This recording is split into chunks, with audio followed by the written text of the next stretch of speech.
a spontaneous and unrehearsed interview.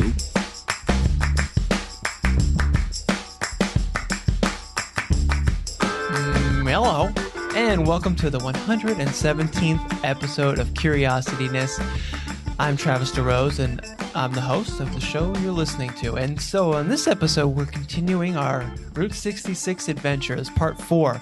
And now we're talking about California, Route 66. So I have on Scott Piotrowski. He is the president of the California Historic Route 66 Association. So this is a great episode. Scott's awesome. He really has a ton of enthusiasm for California and Route 66. So he does share all that stuff. Bit of history, what the association does, the attractions and PUIs with a ton of good resources and stuff like that. So I think you're going to like this episode a lot.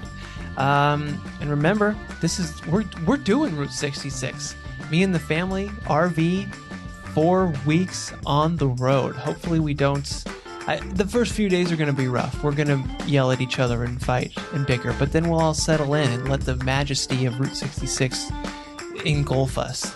So if you want to follow along with that, you can go to visiting66.com, and I'm going to have photos and tours and interviews of the places we go and interviews with people on the road and stuff like that. It's going to be fun. It's going to be good.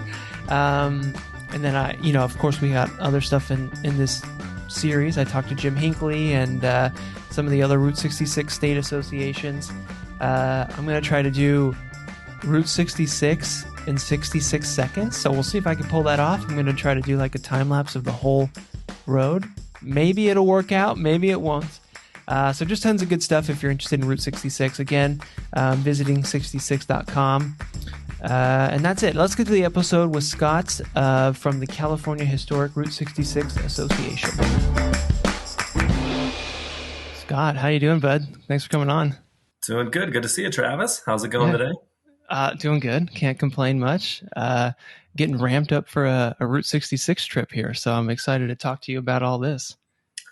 Yeah, I'm excited to spread the wealth of knowledge and great places along California's Mother Road for sure. So is California the beginning or the end of Route 66?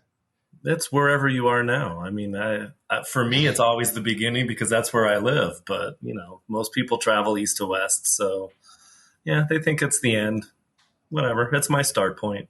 Right, yeah. I don't think it really matters, but I'm in LA area too. I'm in Long Beach.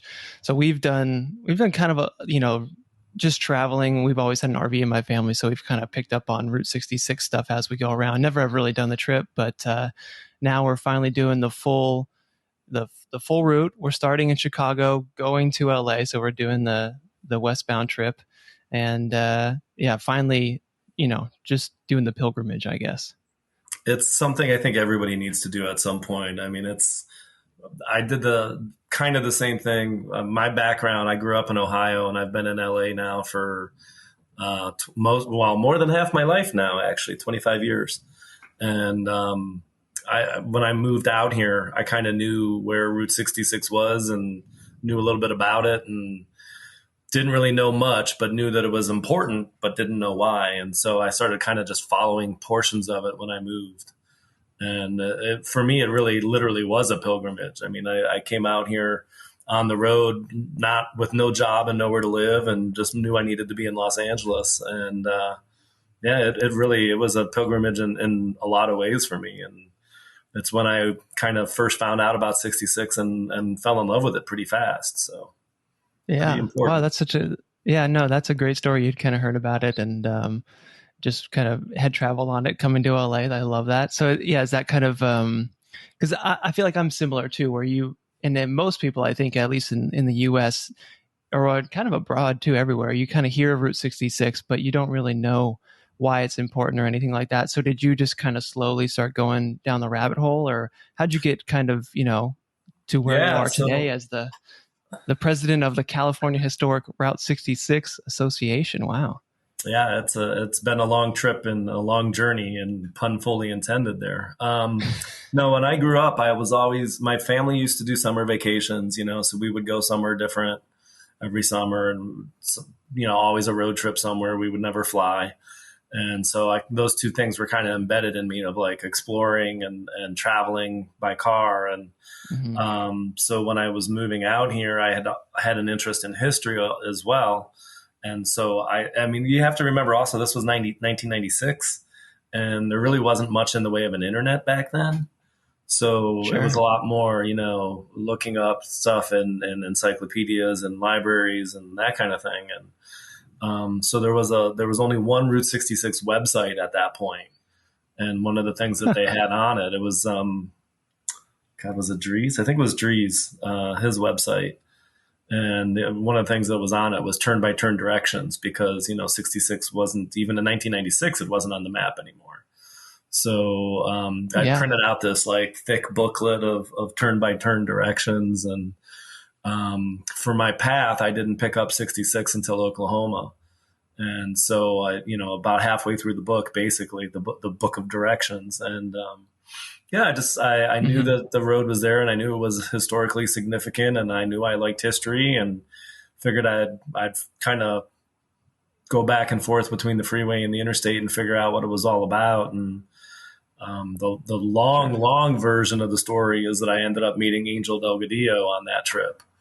And I also, and I had stopped in Flagstaff, Arizona, and loved Flagstaff, and wasn't sure if I wanted to leave Flagstaff.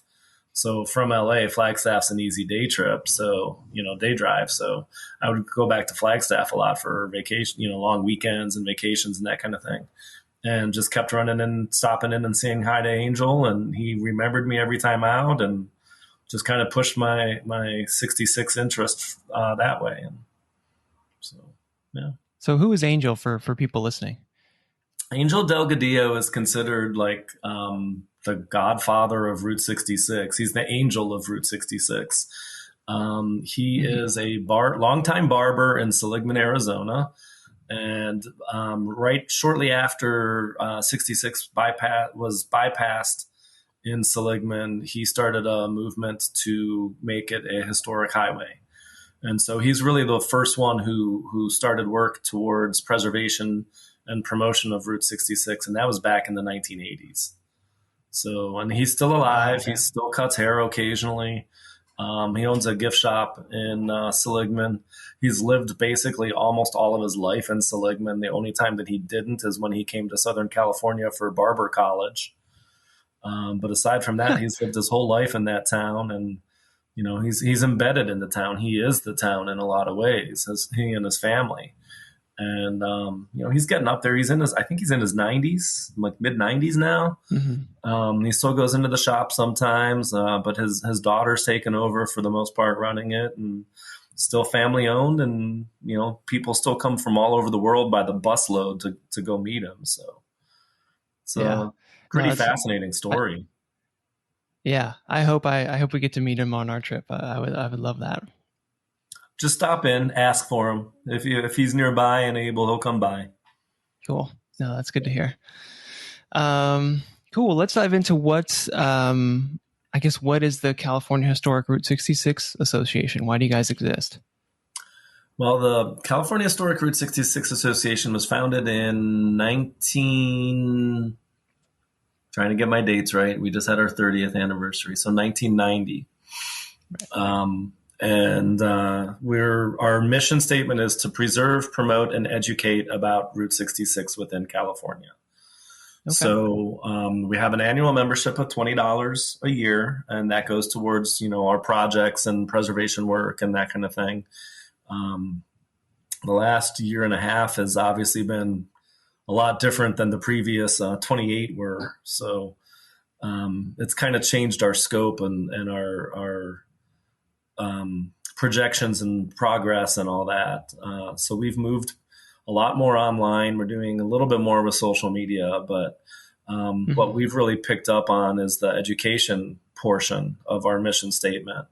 And so we're doing monthly Zoom presentations. We've been doing those now for a year and a half almost. We started out doing 2 a month, and that was a little bit more than our group could handle. Organizing and promoting and scheduling and all that just was a lot of effort. So we're doing 1 a month now. And we've been trying to send out every week this year, weekly email blasts that is just, hey, when it's safe and you feel comfortable doing it, go out, and here's another spot for you to go and explore, and another business to go look at, or, that kind of thing. So, yeah, the main thing for us has been education and just getting the word out about what's out there. And if you see what we're doing, our Zoom presentations have been pretty vast in terms of their conversation. Our last one was Ron Clements, who the book is right behind me, but he just released a sports fan's guide to Route 66. And it's just it's a fascinatingly different way to look at the road. It's so amazing. Yeah. It's every sport imaginable at every level, from, like just recreational fun, like here's a golf course to go play golf at, or here's the place where you can go equestrian riding, all the way up to, the major professional sports and where they're tied into the road. So we had that, and we had Ron on. We've had some detailed history conversations about places like Camp Cajon in Southern California, which is in the Cajon Pass between the high desert and San Bernardino, but the Los Angeles basin, basically. And so, yeah, it's just a pretty wide array of topics. And we've talked about things like, for me, it's a lot. I'm a unique president of a historic roads group. I don't own a car anymore. So we've talked about talked about different ways to explore the road, like exploring on foot. And in Los Angeles, it's, we have a great mass transit system. So how can you explore Route 66 via mass transit? That was one of our presentations. Just a lot of different ways of looking at the road and trying to reach out to different audiences. So. Yeah, that's cool. That's what I kind of love about Route 66, and I'm discovering is there's kind of the, I don't know, it's like the first layer of stuff where you see where it's kind of all the like iconic attractions and places to stop. And then there's like deeper layers of everything where it's like, the sports fans guide to Route 66. There's all kinds of stuff about that on there. And there's just like, to me, it doesn't seem like a one trip thing where you can just go and see it all. There's just so much to constantly learn, and so much that is still even happening on the route. Well, and I think that's the thing. I mean, one of the descriptions I heard at one point was Route 66 is a living, breathing highway. Yeah. And I will never forget that, because there's so many things that change. I mean, 10 years ago, the only soda place that you would find on Route 6, and I mean like sodas, like massive wide variety of mom and pop, independent, local, whatever, just crazy weird sodas. There was one in Highland Park that's like half a mile. Highland Park is a portion of Los Angeles. It's about half a mile off of 66, right?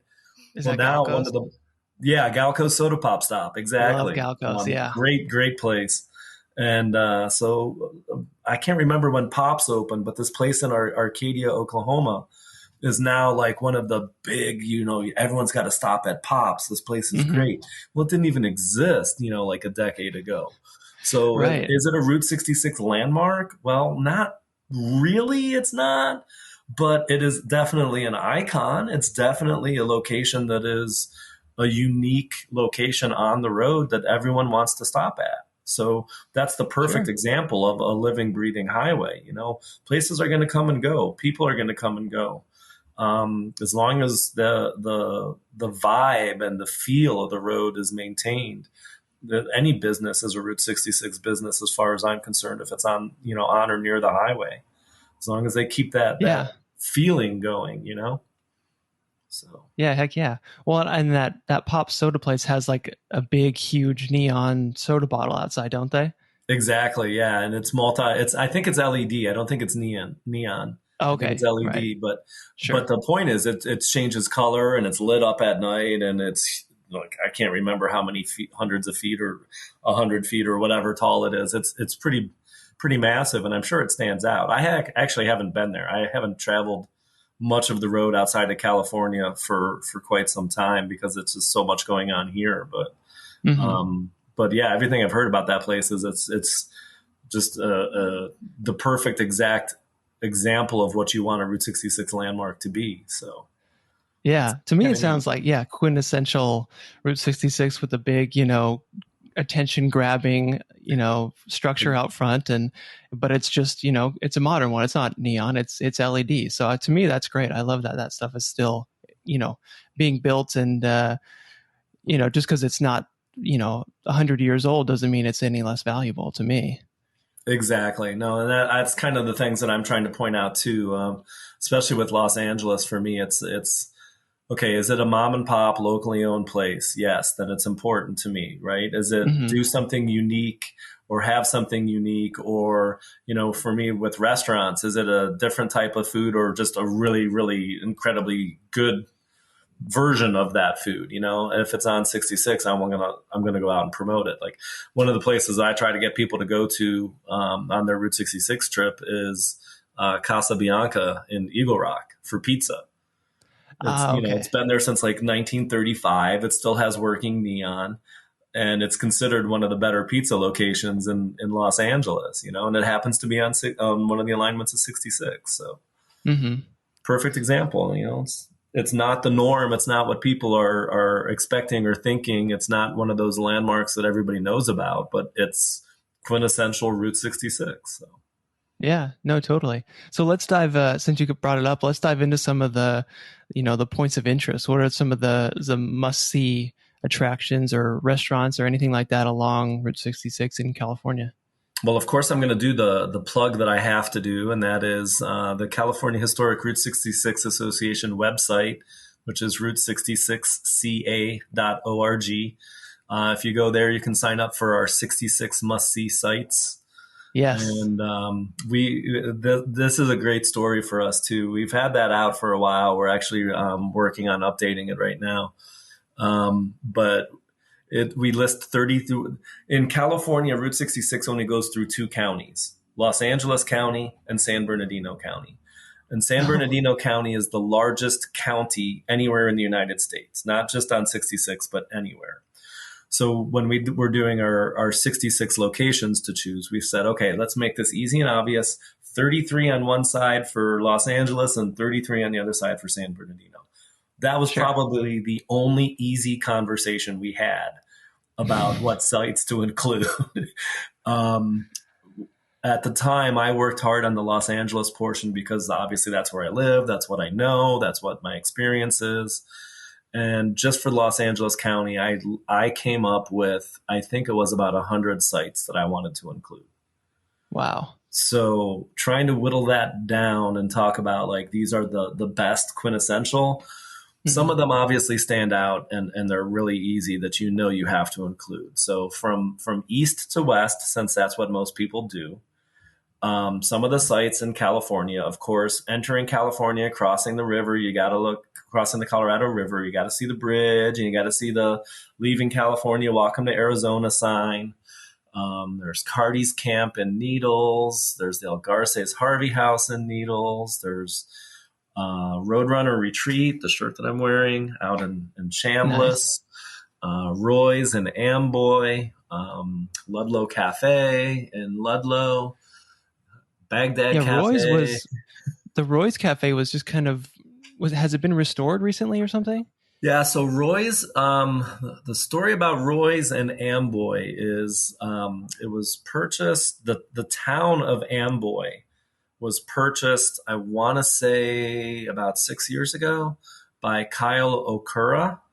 Uh-huh. And Kyle is the founder of the Juan Pollo restaurant chain, which is based in San Bernardino.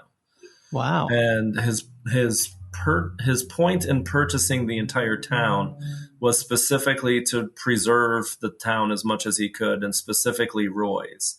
So they've Oh, been working to reopen Roy's, which was a motel, diner, gift shop, and gas station.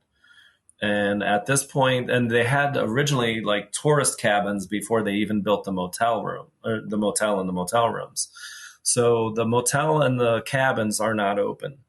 The gas station is open, but gas at this point is somewhere around $6 or $7 a gallon, something like that. yikes. Um, and they obviously, it's kind of like more of a, I'm all about to run out and I need to get some, so I have no choice kind of place, right?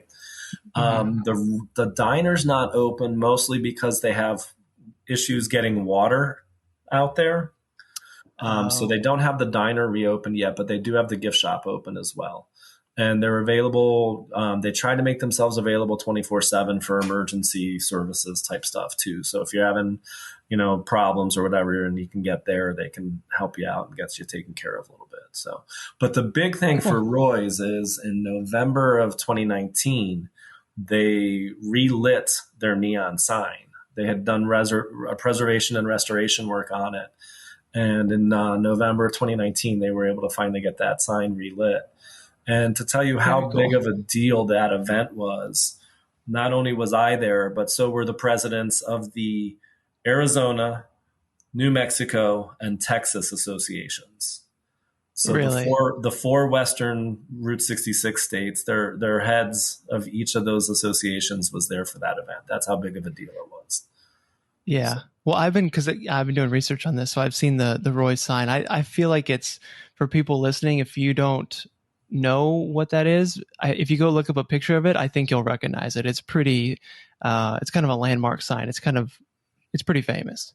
It absolutely is. It's been used in a lot of music videos and commercials and TV shows, movies, the whole bit. I'm sure there's a lot of photo shoots and everything that you'll see in like fashion magazines or whatever that have used the backdrop. It's a great location to shoot at. There's a lot of wide open flat space in front of and around the sign, so you can pretty much set up whatever you need. At night when that neon comes on now, oh man, it is fascinating. It's so beautiful. We're actually, one of our preservation projects, this is the appropriate time to mention, I think it's about 12 miles east from Roy's is the Roadrunner Retreat. And the California Historic Route 66 Association worked with the property owner, Ryan Alexander, out there to secure a grant from the National Park Service. We're going to begin restoration of their neon sign as well. So, cool. Yeah. So within like 12 miles out there in the middle of nowhere, you'll have these two massive, brilliant, beautiful neon signs working again. It's going to be a little bit before the Roadrunner gets up. It's probably going to take 2 to 3 years because of the amount of work that needs to be done. Sure. So, but we've taken the first step. We've worked with them and doing matching grants and all that kind of thing. And the association has donated some of our funds for the restoration work. So it's going to be pretty fascinating. And did you say that was with the National Park Service that you're working with? Yeah. So the National Park Service has had a Route 66 corridor management program for roughly 22 years now, I think. I think it was 1999 when it officially came to be. And the program itself is sunsetting. So this may be their last grant round. I'm not sure, but we were one of I think it was 8 that secured funds. So wow, pretty competitive. Cool. Pretty competitive. A lot of top-notch projects have been worked on through that program over the years. So to get this grant is a pretty big deal. So yeah. And I was looking through your website too, and some of your projects that you're working on. I saw the California Route 66 Corridor Management Project or Management Plan. What is that? So we should update the website. I didn't even think about that. For the last 10 years or so, we've been working on a corridor management plan for Route 66 from Needles to Barstow, mostly in conjunction with the Bureau of Land Management because they own most of the property that abuts the road out there. And in February of this year, we were actually informed that we have been selected and that portion of road has been named a National Scenic Byway. Oh, very cool. Yes, very, very cool. It's a long time in coming for that. They had a long period where they were not naming new byways. And so this was the first round of new byway nominations and awards. I think in 8 years or 6 years. It's been quite a long time since they had any byway additions. And so, for us to be able to add that to our list this year. It's been a pretty big couple of years for California. It's really kind of amazing what all we've gotten accomplished. So the byways. So with that designation, yeah, what does that designation kind of bring you, or what does it mean? Is it funding or just kind of preservation, or what is it? The funding largely is for education, and signage will be another key component for us. So for that stretch of 66, though, we actually are not really in need of a lot of signage. The county has redesignated that as County Road 66, and the county is the one that does most of the maintenance. So the funding for signage is not as big of an issue for us. It'll help with signage at the interstate and get people off the interstate and onto the road, hopefully. But the educational component will be a big deal. It'll allow us a little bit better options in terms of, just things like what we're doing at the Roadrunner, for example. We'll be able to get more education out there about that and about what's happening, which will allow us to get more funds for that preservation effort, for example. We've been working on a project, the El Garces Harvey House in Needles. The Needles Chamber of Commerce is opening a visitor center in the Harvey House. And so we were working on a grant proposal for them. Unfortunately, we didn't get it funded. So I'm not going to talk too much about it because we're working to try to get funds from additional places. But there's the hope that the byway can help with getting people into that visitor center as well and boost some of the spending in that town. Because for those of you who don't know, Needles is really remote compared to the rest of California. And this is one of the cool things that I learned from Ron when he was talking. Needles actually competes with Nevada schools in athletics because there's no California school near them. So all of the nearest schools are in Nevada, in Laughlin and that surrounding area. So Needles, California is the only school in California that competes, or I'm sorry, it's one of several, but the only one along 66 that competes with Nevada school districts for athletics.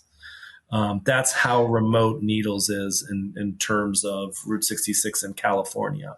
The next nearest town of any size is Barstow. I guess you could say Ludlow, Daggett, Barstow, that whole vicinity. And even Ludlow is a good hour and a half away. So it's pretty substantial how isolated Needles is. So right. Well, let's jump back to kind of the places to stop. You had mentioned the Baghdad Cafe. So yes. What is the Baghdad Cafe? Because my only association with it is it's kind of from a legendarily strange episode of Huell Hauser's California's Gold. Which is a very fun episode. That. Yeah. It's even better than that. Yeah. Come on, tell me. Yeah. Okay. So, two stories that'll feed into each other. First, the current Baghdad Cafe is in the town of Newberry Springs. The original Baghdad Cafe was in the town of Baghdad, which no longer exists. Baghdad was a small mining town, more rail stop than anything, a rail siding, I should say, than anything. But it burnt to the ground. I don't remember how many decades ago. It may have been as late as the 1940s. But it basically burnt. And there's literally the only thing left are a few of the grave markers in the cemetery. And that's about it. Wow. But it was located 8 miles west of Amboy. And so that was the original Baghdad, and the Baghdad Cafe was there. And then in, I want to say 1976, I'm pretty sure it was the 70s, a French-produced German film came out called The Baghdad Cafe. And there was a German woman in it whose name I can't remember, and a couple of other people, including Jack Palance, was in it. And it was basically the story of this woman who is traveling with her husband, and they have the most possible falling out that you can have. He leaves, she stays in the desert and ends up moving in, and all of the quirky weirdness that happens from there on out. And that's really where the Baghdad Cafe has maintained its popularity. So the current Baghdad Cafe was originally called the Sidewinder Cafe when the movie was filmed. And after the movie came out, they changed their name to Baghdad Cafe to capitalize on the film. So currently, the vast majority of people who stop there are French tourists by the busload. Wow. So, unfortunately, Andrea, the woman that owns and operates the cafe, they've had a really, really, really, really tough year and a half. COVID forced shutdown for a while, which basically meant no income for them for however many months. They were able to reopen, but then they've had multiple issues. They had a fire. They had the county sheriffs came to bring somebody in on a misdemeanor charge. And when they were trying to take him in, they smashed multiple windows, caused damage internal with tear gas and everything. I mean, it's a huge deal. There's been Andrea, her home, I believe, completely burnt to become uninhabitable. I can't remember the exact details, so don't hold me to that. But our Facebook page, our Facebook group for California Historic Route 66 Association has a pinned link at the top that's a GoFundMe for support for them. Cool. But they've had a lot of problems out there. They're currently not able to be open because of the damage that the sheriff's department caused. So the cafe itself is not open, but if you stop in, Andrea will open up and let you come in and look around. And, if there's anything that you want from the gift shop, please help her out and support her that way. And like I said, the link definitely on our Facebook. But they've had a really, really, really tough year. But that place it's one of those quirky, again, it's a mom and pop. They've owned it for, like I said, like 20 years or so now, I think. And she runs it herself. Her granddaughter comes in and helps. She's one of the ones that we had on one of our Zoom presentations. We had her and the owners of Flappy Jack's Pancake House in Glendora and the New Mel's Diner at the end of the highway in Santa Monica. We had the three of them on talking about food. And the Andrea's granddaughter, whose name I cannot remember right now, was like the technical person helping her get onto Zoom and, get LinkedIn and know what to do and how to go about it. So she was on too. And the granddaughter is just such that perfect, quirky personality that you just imagine her already taking over when they're, when she's old enough that she'll go and own the cafe as well. So yeah, the family owned thing is cool. It's a huge, huge issue, a huge deal just to get people to maintain their businesses and hand it down to their kids or grandkids. It's kind of cool to see that kind of thing happening out in Newberry Springs.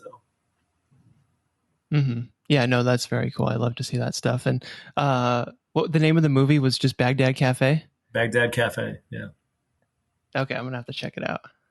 No H. That, I always have to tell everybody no H in Baghdad. Right. Cool. Well, can we just keep going west? Any other places we should mention? So once you get past Baghdad Cafe and Ludlow Cafe, Daggett Airport, believe it or not, is this really cool little. It was a World War II used military airport. It's a city owned and operated airport, but they've got all these weird old hangars and stuff. It's just kind of a nice little, neat little unexpected stop. We were fortunate with the association that we were able to get a tour out there a few years ago. It was just one of those funky places that you would never think to go to, but it's pretty neat. There's a lot actually in Daggett right now. They've got a museum out there that they've opened. I think they might still be closed because of COVID, but they've got their own museum in Daggett. They've got a great little market out there. And then there's the old inspection station. So if you've seen the movie Grapes of Wrath, which, most Route 66 enthusiasts have, Mm-hmm. You kind of get to know the story a little bit of the inspection stations in California, and they're supposedly agricultural inspection stations. Got to keep those fruit flies out of California, right? Well, the purpose during the Depression and the Dust Bowl was actually to keep non-Californians out of California. And so LA County or LA County Police, the LA Police Department, were actually the ones that were staffing most of the inspection stations at that time because they didn't want migrants coming into Los Angeles. So they would turn people away literally by the hundreds and more on a daily basis during the Depression. But there's an old inspection station between Daggett and Barstow. So I think that was one of the ones used in Grapes of Wrath film too. So that's pretty cool. Oh, cool. I mentioned the El Garces Harvey House in Needles. There's another Harvey House called the Casa del Desierto in Barstow. And that one houses I think it's the North American Railroad Museum and the Route 66 Mother Road Museum. It's also the home of Amtrak and Greyhound for Barstow. Beautiful, beautiful brick building. It's really incredible. And both museums are outstanding. Both of them are pretty large and really good displays. So let's see, Barstow, keep going. The big one, I think, for everybody, this is like the quintessential Route 66 quirky stop, is Elmer's Bottle Tree Ranch in Hellendale. Yeah, is it Hellendale? I think it's Hellendale. It's just huge amounts of bottles on metal poles with different arms coming out, and they catch the light different, and it's just a whole bunch of stuff. I mean, you can't describe it. You have to see it. There's no way to describe this place. Unfortunately, Elmer passed away. Elmer Long was the owner, and he passed away about a year ago. His family is doing the best that they can to keep the grounds open. So for the most part, you can, at the very least, you get out and you can look in from the fence on the outside, but they're trying to keep somebody there all the time. And I think it's the nephew, I think is who it was, that's trying to stay out there most of the time now to keep it open. So I'm getting like about a 50-50. I'm hearing about people saying that it is and is not open when they go. Definitely, got to stop. Even if you can't get inside the grounds, just from outside, it's still incredibly beautiful. Continuing. Oh, I can't forget one of the things with California, we have more bridges on Route 66 than any other state. Oh, really? And it's like more than double the closest. So Oklahoma has the most miles and we have the most bridges. And the reason why is because in the Mojave Desert, you had all the washes. So you had to have a bridge over all the washes. So that's why we have the most bridges. But I bring this up because there's this beautiful through truss bridge just outside of Victorville. So that's your next iconic stop, is going over the Mojave River on that beautiful bridge there. Emma Jean's Holland Burger in Victorville, if you can get there for lunch. The Victorville has the California Route 66 Museum, which is another incredibly well done museum. They've got some great displays, a lot of some really good interactive displays. They have the what's left of Hulaville from Miles Mahan, which is a whole nother story that really you've just got to go to the museum and see it and hear it from them. Okay. I wouldn't do it justice, and you'll want to stop there anyway. So I'll let them tell that story. But that museum's fascinating. They've got a lot of local regional history as well. So they've done really well from the local standpoint. Another great museum there. Once you get past Victorville, it starts to change. It becomes a little bit different, and it's kind of a love it or hate it thing I think a lot of people have with Los Angeles. But once you get down the hill, once you get down Cajon Pass into the LA basin and you hit San Bernardino, it starts to become metropolitan a lot more. You have a lot more stoplights. You have a lot more stop and go. The pass really is the difference maker there. Camp Cajon in the pass is probably your last, rural stop that you're going to have. And then you've got about 100 miles of traffic lights. So I know people complain. I know they hate traffic and they say it's not worth driving. But, when you start to look at what's left to see on that last bit, I know we were, 40 minutes in already, and we're just now getting to LA, right? Yeah. I'm going to run really, really fast down this list because at this point, everything does come fast, okay? In San Bernardino, you've got the McDonald's Museum, the Military Museum next door to it. You've got the California Theater. You get to Rialto, and you have the Wigwam Motel, Bono's Historic Orange in Fontana, the Richfield Station in Rancho Cucamonga. Wolf's Market in Claremont is a family-owned market that's been there since the market has existed since 1917, and it's been in its current location since 1935. And I think they're still fourth generation family-owned at this point. Oh, cool. I think the fifth generation's getting close to ready to take over, though. Trying to think, what am I missing? There's so much more. Donut Man in Glendora. I skipped ahead a bit, but Donut Man is like, quintessential, perfect family. Again, it's a mom and pop.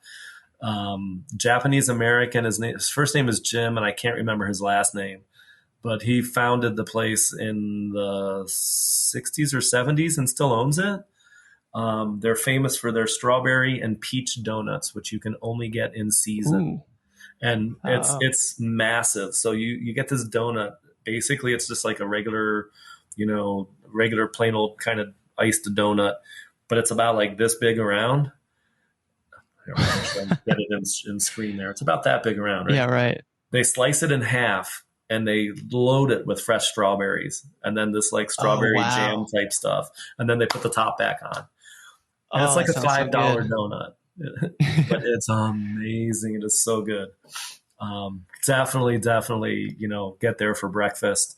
And if that's not enough, then you can go get your 4-egg omelet down the street at Flappy Jack's because they're only, like half a mile away from each other. Once you get LA County, it's so hard to start naming all the places. Literally in LA County, there are 100 National Register of Historic Places landmarks within the Route 66 corridor. Literally 100. National. That doesn't count literally thousands more local landmarks within the, within the corridor. And I mean, literally it's about 2,000 because I was compiling the list. It's massive. But I think if you wanted to just look at highlights in LA County, you have to look at the Colorado Street Bridge and the Gamble House in Pasadena, the Rose Bowl. We talked about sports earlier. Rose Bowl is highly overlooked. It's a National Register landmark. It's visible from Route 66.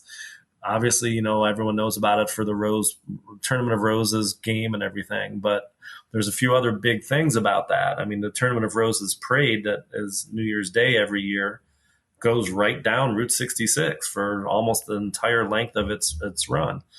But the Rose Bowl, I was in that parade in 2011. It's pretty fascinating. Just if there's a Supreme Court justice as the Grand Marshal, just don't go because it's going to rain. That's the only thing I'm going to warn you. That's the only time it rains is if it's a Supreme Court justice. That's funny. But the Rose Bowl is also the only stadium in the world that has hosted a men's World Cup final, a women's World Cup final, and a men's Olympic gold medal soccer game. Wow. The only stadium in the world to host all three of those. So that's a pretty huge deal. And as a soccer fan, of course, for me, it's an even bigger deal. Right. Let's see what else. We mentioned Galco's Soda Pop Stop in Highland Park, area of Los Angeles.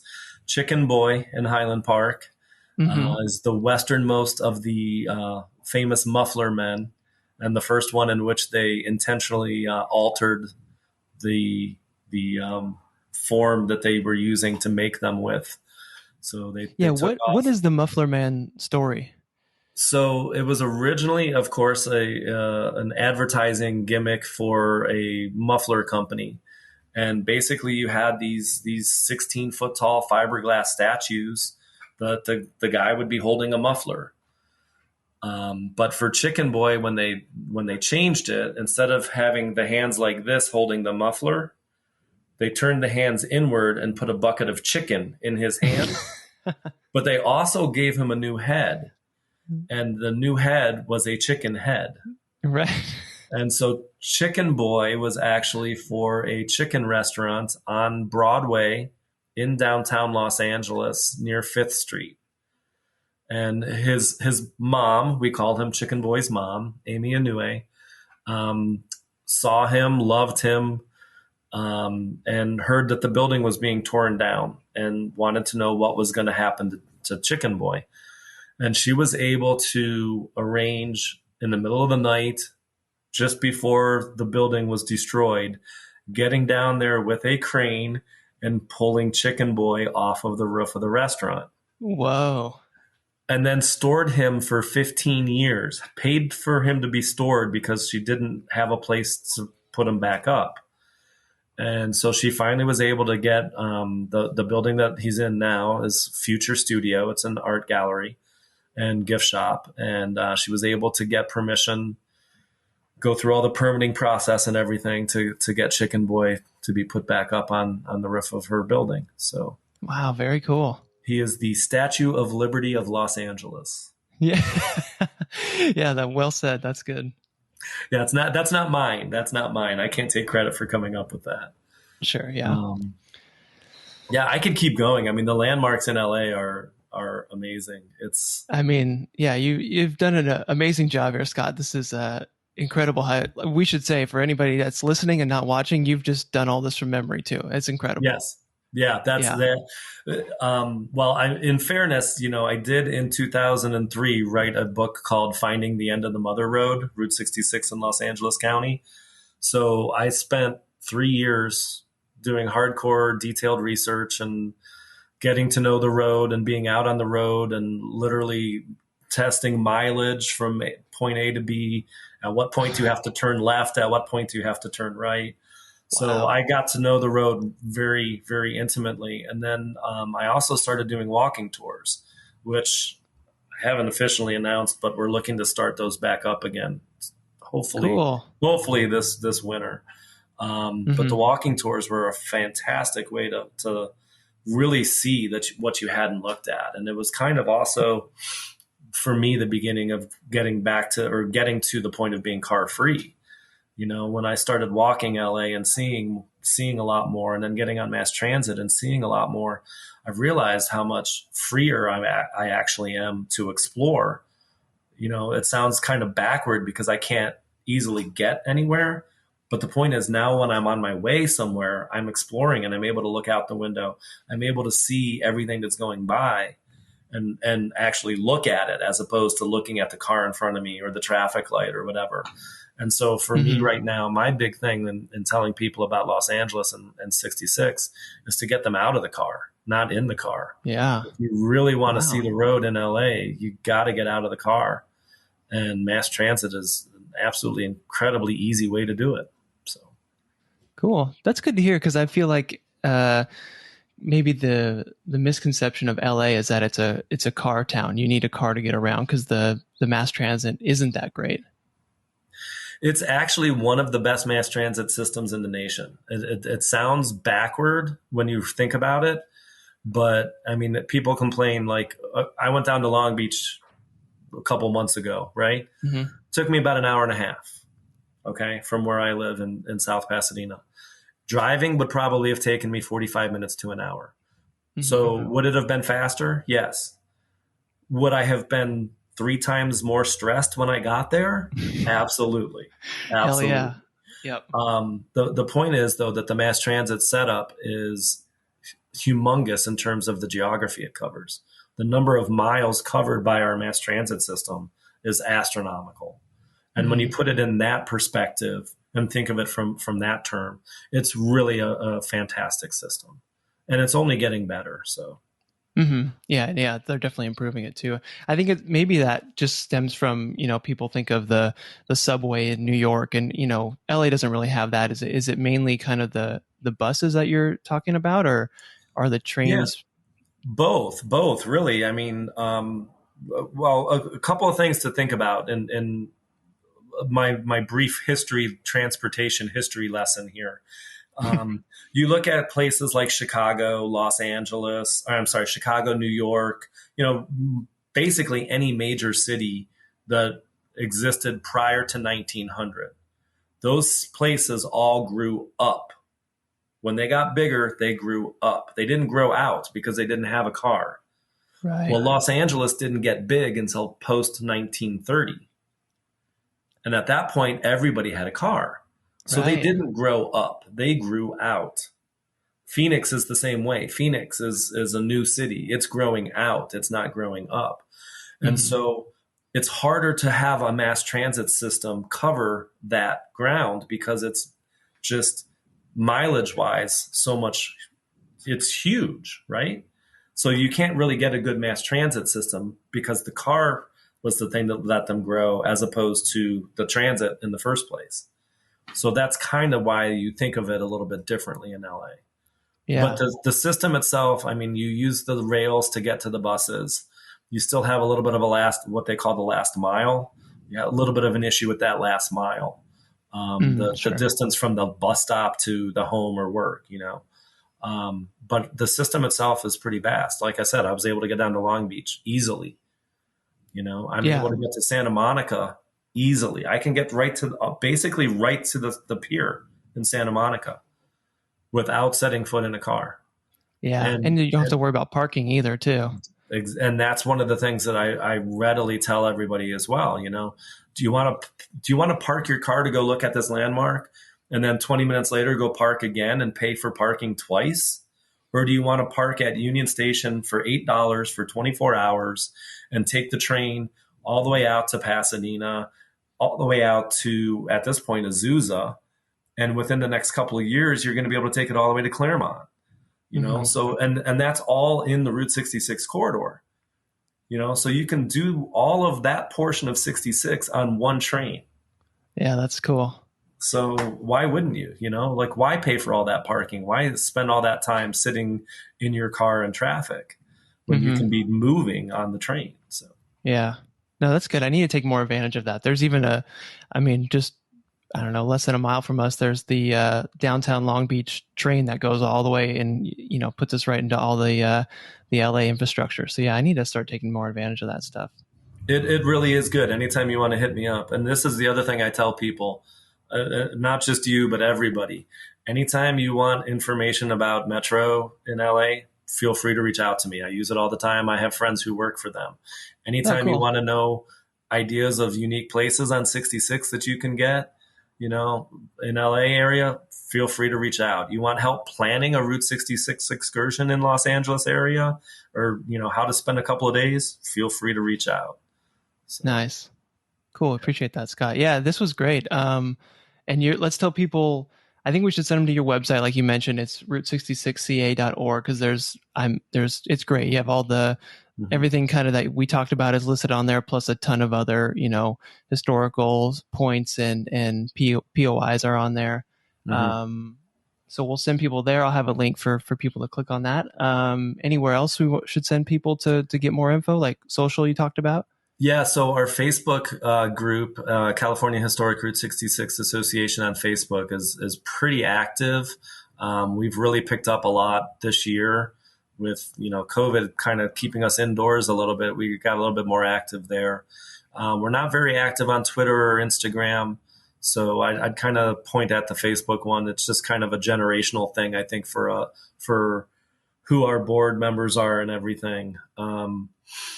So I definitely look at that. And really, honestly, to reach out to me directly, use the association website. There's an email contact form on there, and that information comes straight to me. So anybody wanting to reach me, that's the easiest way.